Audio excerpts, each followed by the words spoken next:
Hello everyone, welcome back to Apollo Art Analysis. Today we're going to be looking at a piece by the artist Robert Sundelin. He is an artist working within the virtual rendering medium of creation. He is a 3D artist by definition, and he works with a lot of generative mediums as well. I know he works in Houdini, so it's also important to note. So let's jump right into it. So in our initial introduction, we're met with a spatial composition that has a lot of visual energy, and this is achieved through this textural contrast. You see the amount of depth within this work and this kind of geometric set as well. It goes all across, and there's these really different facings and different kind of elevations. It's kind of like a fractal scape that is melting and moving before our eyes. So that's really important to note. And this, of course, is achieved through this contrast. You have the shadows of the facings. You have so the light source will be coming from top down. So you see that creates the darker spots and the lightest spots on the top of the facings of each form. So this piece is generated in Houdini, and it is a piece which by definition is fractal art. And fractal art is really, really interesting because we've known about fractal art for quite a long time, but only now have we been able to intersect it with computer art and generative art in order to create these kind of simulated scapes and simulated geometric worlds that we've seen before.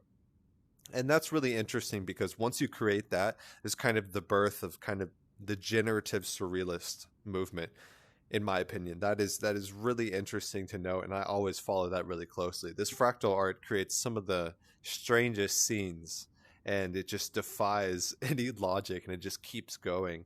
And it's been incredible to watch so far. So notice the amount of value within this piece. We talked about the depth. We also talked about the shadows with the light source, of course, coming from the top, and that creates those difference in values.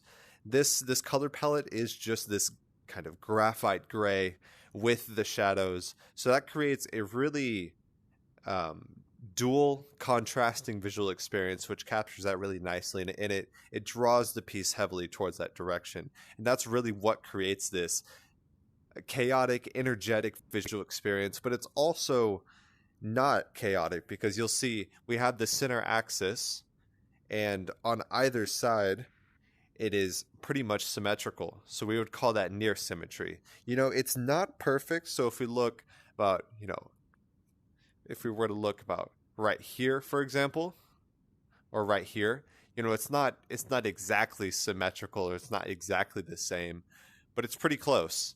And overall, when you look at kind of the macro form, if you were to divide it across like that, so if you just divide it across, you see, yep, symmetrical.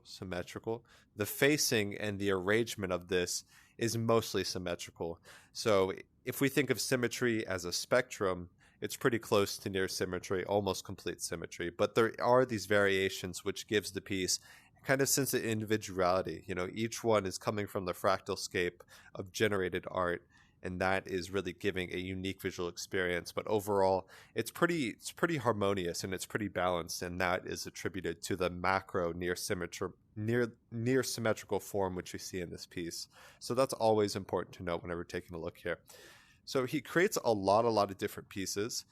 He jumps around from science fiction to, say, the fractal scape and all around. And like I said, he's working primarily within the virtual rendering medium, so the digital rendering. He's a 3D artist and a very talented one at that. I got approval for this piece, so I was super hyped. And it's a really simple visual experience, but it's also super energetic. So there's a ton you could go super deep on this, and the depth, the contrast, the texturing all around here, it's really interesting.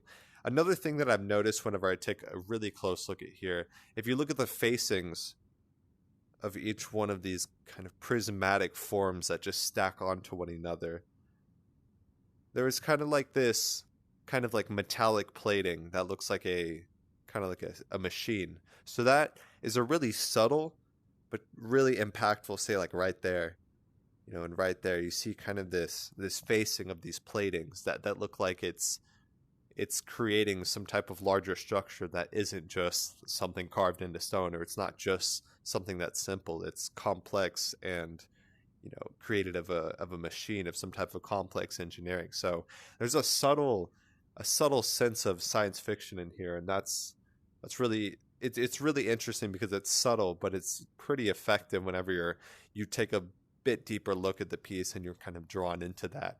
So a simple visual experience, but a really energetic one, and one that notes a little bit of science fiction themes in the plating of that texturing.